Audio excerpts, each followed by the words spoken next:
This is Minecraft news for adults for, I guess, the back half of 2018. It has been a while. I'm probably not going to get another one of these out for 2018. We will see what happens.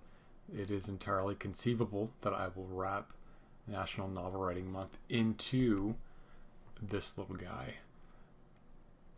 So today I'm going to be clearing out this corner. This is going to be the fourth courtyard of Perfect Base. So all I got to do, I cut those little blocks out just so I'm just not going line by line, just to make little designs and patterns in it. Make little designs and patterns in it just so it's not so monotonous whenever I'm digging it up. This is, of course, the exterior slope that I'm kind of cutting the walls out of. I'd like to push this back another 2 blocks or so, just to get a certain distance from the wall. What I've done here is I've just set a universal floor, and I've pushed out from that. That makes it navigable. Something else I should probably do is throw some... I don't know if you recall, there used to be a whole hill there. There ain't no more, I think. One of my issues is trying to decide what to put in these walls. I don't know, dirt or stone. I got tons of stone. I should probably just do stone. But the Life Aquatic update came out. And so I made this little swimming thing, because you can swim now. You just sprint underwater and you can do this. But there's like not water source blocks through all of that. So it's hard to swim through it. So I just got to fill it up in the least efficient manner possible with actual water blocks. So I think the first article is from Vox. It is about what they term the hack gap. Why are there so many conservatives, which are idiots and liars and full of shit? Their analysis is fascinating. It's obviously going to be linked down below. The real one line that encapsulates it for me is where they say that regardless of what the president or what the Republican Party does, Fox News is on their side. But for other networks, which do tend to lean a little more liberal, if Democrats disobey the principles of their party, they're called to task for it. One party is about tribal loyalty, the other one is about principled loyalty. And that's the source at the bottom of it. But obviously the article is much more in depth than that, and it's more than just a single line or a single analysis. I'd recommend you read that one. That is my recommend for the week. Another article is about they're using copper to help resist antibacterially resistant bacteria. So you got bacteria that are resistant to antibiotics because the human race is stupid, and so one of the things they're doing is they're using copper to bypass the cell layer that that bacteria have grown to resist antibiotics, because they'll accept copper, but they've learned how to reject antibiotics on the chemical level. It's interesting. Texas, I think there are some folks that wanted a Confederate license plate available, and it is encouraging to know that even in Texas, that is a hard proposal to sell. They finally got some stupid local, state level idiot to endorse them, so they're going to be trying to do that. Yeah, insane. So there's also an article in here about an American citizen who was detained by ICE and who I think won $65,000 from them in the lawsuit because he was a citizen and they detained him without his rights, because you're not supposed to do that. The thing is that if you allow for a specific subset of Americans to have their rights taken away because you think they're immigrants, then you have allowed your government to take away the rights of American citizens. And if you're not worried about that because it doesn't concern you, you're not concerned with any of your rights at all. You are only foolish enough to believe that the government sees you as a good person and sees them as a bad person. And I can only assure you on the strongest terms that they do not. And also, you're an idiot. We just had the election. I believe it was just last night. This news cycle moves so quickly because we no longer have a chaos candidate. We have a chaos commander-in-chief. And I just want to remind you guys that Attorney General Jeff Sessions was fired today.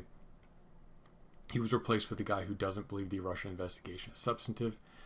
Just a week or two ago, Robert Mueller forwarded to the FBI for investigation an attempt to gin up false sexual assault allegations against him. That was like a week or two ago. Remember that? I swear to God, anybody running against Trump in 2020, honestly, a clip of every news headline by day from 2016 to 2020 could beat Trump in the 2020 election, or at least be a good candidate. I would vote for clip of all the crap Trump has done in 2020. Because honestly, it speaks for itself. And 50-50 Trump voters are going to vote for it. So anyway, what do we got here? I'm looking for a good podcast aggregator. Because like there's a bunch of them. I don't know if Stitcher's a good one. And they're like, put it on your phone. Like, I got a desktop, guys. I sit at my desktop and I work on my desktop. So what do you have for the stately man about desktop? And I don't know if they have anything. Google gave up on theirs. All the Chrome extensions are kind of sketchy. I don't know. If you know anything about getting a good RSS feed of podcasts on desktop from a reputable source that I can trust, let me know. Deadpool's going to be coming out. They're going to have a PG-13 version come out for Christmas. And it's going to be for charity. So, there's some speculation. Oh, it's for this Disney Fox merger.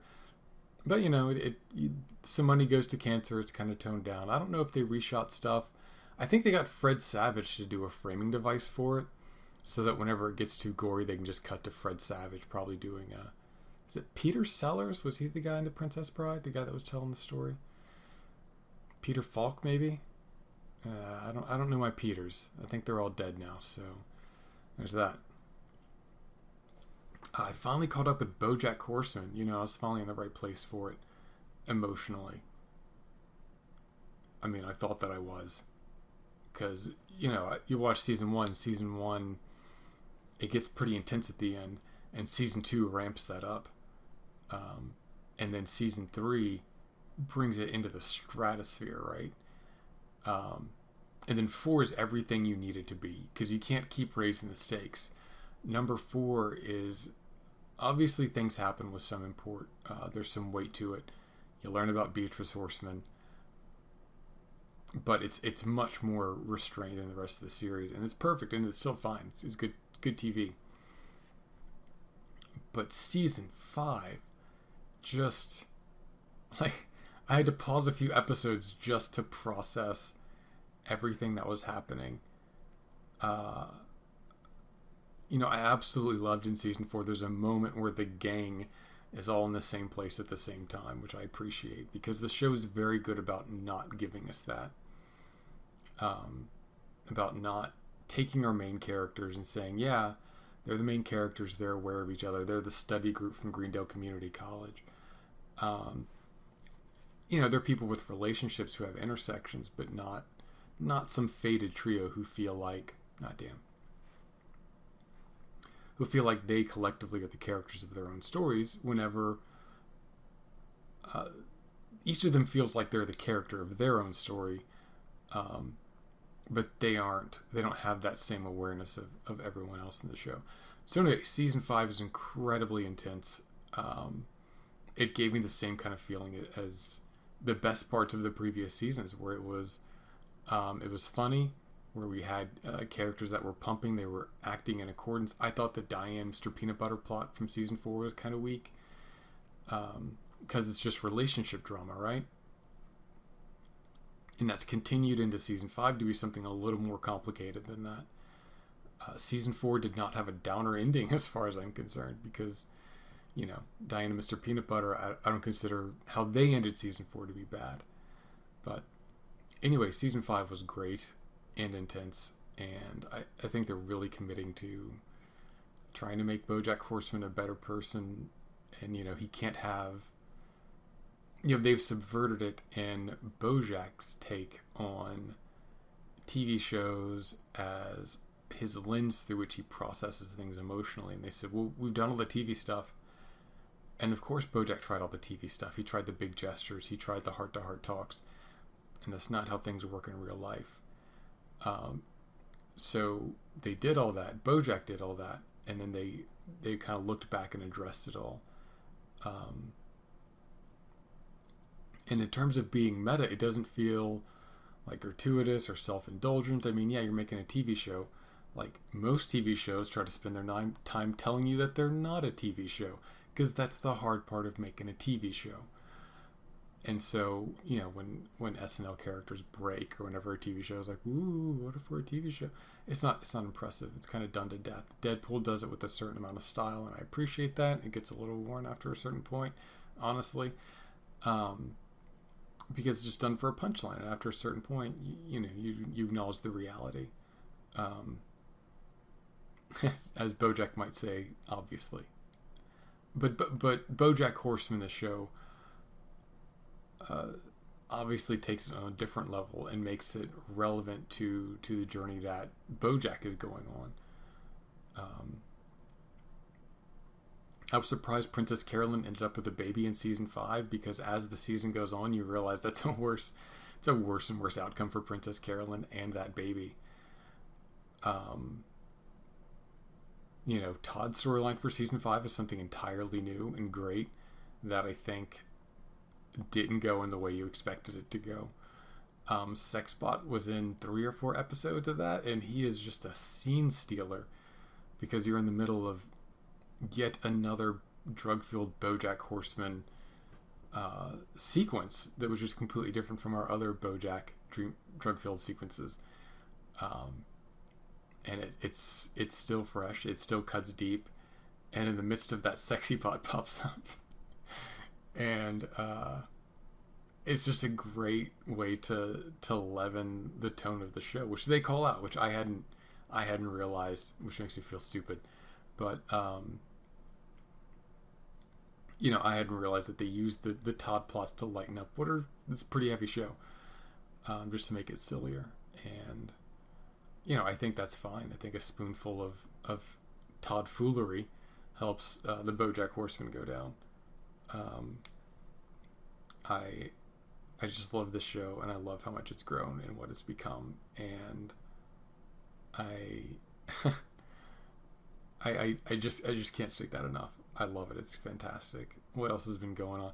Magic the Gathering released Ultimate Masters. They released Master sets where they're just reprints of classic cards, and you can draft them.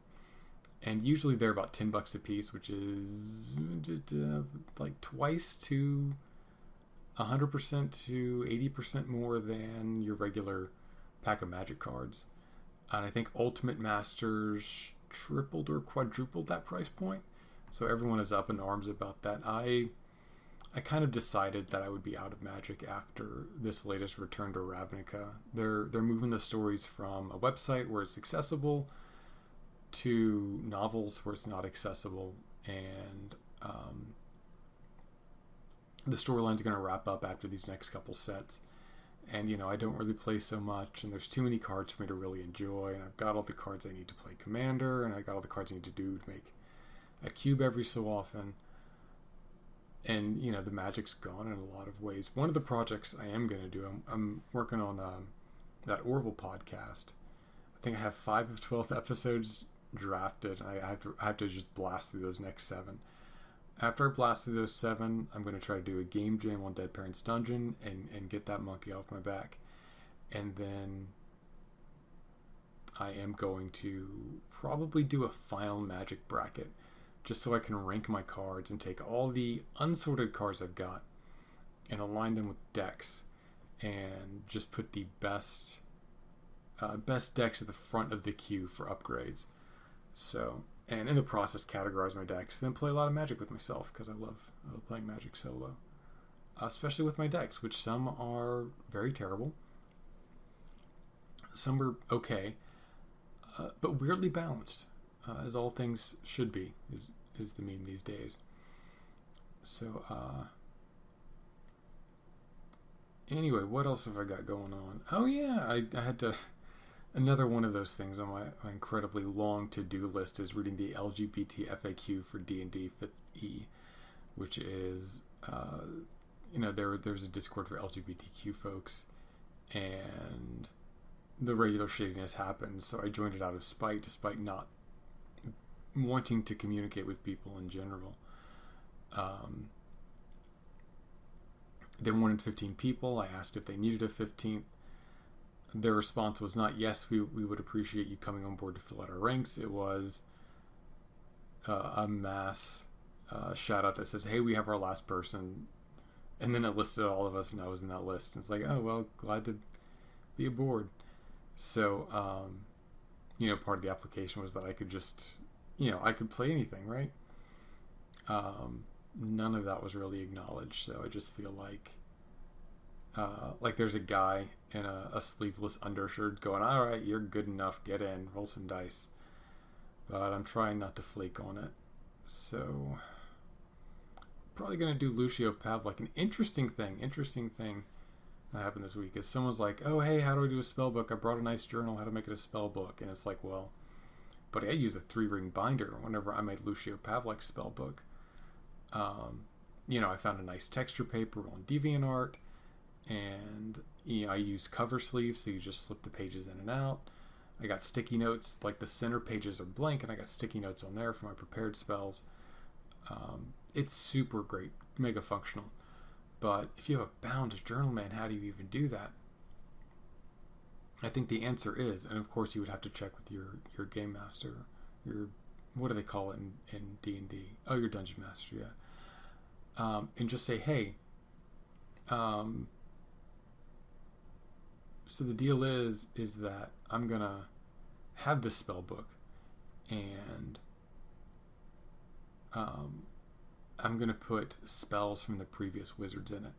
And that way you just say, hey, look, it's a spell book. It's being added, content is being added to it sequentially, as you would with a regular journal, as you would with a spell book in the universe of Dungeons and Dragons. And then, of course, because campaigns are short-lived,